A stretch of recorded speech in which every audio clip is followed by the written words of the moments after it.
Hello दोस्तों, चलिए हम फिर से एक बार आ गए हैं एक नई कहानी के साथ। एक बार गिद्धों का झुंड उड़ता उड़ता एक टापू पर जा पहुंचा।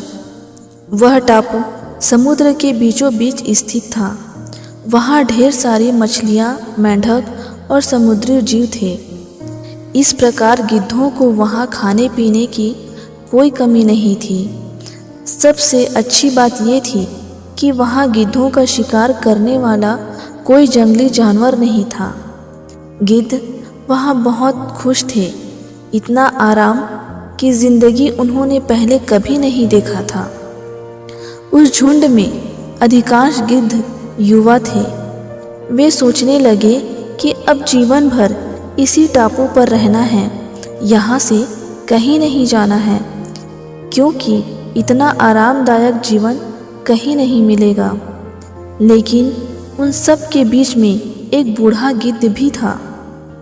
वह जब युवा गिद्धों को देखता तो चिंता में पड़ जाता। वह सोचता कि यहाँ के आरामदायक जीवन का इन युवा गिद्धों पर क्या असर पड़ेगा। क्या ये वास्तविक जीवन का अर्थ समझ पाएंगे? यहाँ इसके सामने किसी प्रकार की चुनौती नहीं है। ऐसे में जब कभी मुसीबत इनके सामने आ गई तो ये कैसे उसका मुकाबला करेंगे? बहुत सोचने के बाद एक दिन बूढ़े गिद्ध ने सभी गिद्धों की सभा बुलाई। अपनी चिंता जताते हुए वह सबसे बोला, इस टापू में रहते हुए हमें बहुत दिन हो गए। मेरे विचार से अब हमें वापस उसी जंगल में चलना चाहिए जहाँ से हम आए हैं। यहाँ हम बिना चुनौती का जिंदगी जी रहे हैं। ऐसे में हम कभी मुसीबत के लिए तैयार नहीं हो पाएंगे। युवा गिद्ध ने उसकी बातें सुनकर अनसुनी कर दी। उन्हें लगा कि बढ़ती उम्र के असर से बूढ़ा गिद्ध सठिया गया है, इसीलिए ऐसी बेकार की बातें कर रहा है। उन्होंने टापू की आराम की ज़िंदगी छोड़कर जाने से मना कर दिया। बूढ़े गिद्ध ने उन्हें समझाने की बहुत कोशिश की कि तुम सब ध्यान नहीं दे रहे हो कि आराम की आदी हो जाने के कारण तुम लोग उड़ना तक भूल चुके हो। ऐसी में मुसीबत आई तो क्या करोगे? मेरी बात मानो, मेरे साथ चलो। लेकिन किसी ने बूढ़े गिद्ध की बात नहीं मानी। बूढ़ा गिद्ध वहाँ से उड़ चुका था। एक दिन बूढ़ा गिद्ध ने टापू पर गए गिद्धों की खोज खबर लेने के लिए उड़ान भरता हुआ उस टापू पर पहुंचा। टापू पर जाकर उसने देखा कि वहां का नज़ारा बदला हुआ था। जहां देखो वहां गिद्धों की लाशें पड़ी थी। कई गिद्ध लहूलुहान और घायल पड़े हुए थे। हैरान बूढ़ा गिद्ध ने एक घायल गिद्ध से पूछा, ये क्या हो गया है? तुम लोगों की ये हालत कैसे हुई?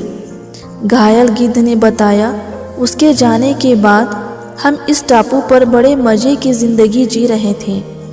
लेकिन एक दिन एक जहाज़ आया यहाँ और उस जहाज़ से यहाँ चीते छोड़े गए। शुरू में तो उस चीते ने हमें कुछ नहीं किया, लेकिन कुछ दिनों बाद जब उन्हें आभास हुआ कि हम उड़ना भूल चुके हैं, हमारे पंजे और नाखून इतने कमज़ोर हो गए हैं कि हम तो किसी पर हमला भी नहीं कर सकते और ना ही अपना बचाव कर सकते हैं। उन्होंने हमें मारकर खाना शुरू कर दिया। उसके ही कारण हमारा ये हालत हुआ है। उस दिन आपकी बात सुनकर अगर हम यहाँ से चले गए होते तो शायद आज हमारी ये हालत ना होती। सीख। इस कहानी से हमें यह सीख मिलती है कि अक्सर कंफर्ट जोन में जाने के बाद उससे बाहर आ पाना बहुत मुश्किल होता है। ऐसे में चुनौतियां आने पर उनका सामना कर पाना आसान नहीं होता है। इसलिए कभी भी कंफर्ट जोन में जाकर खुश ना हो जाएं। खुद को हमेशा चुनौती देते रहें और मुसीबत के लिए तैयार रहें। जब तक आप चुनौती का सामना करते रहेंगे, आगे बढ़ते रहेंगे।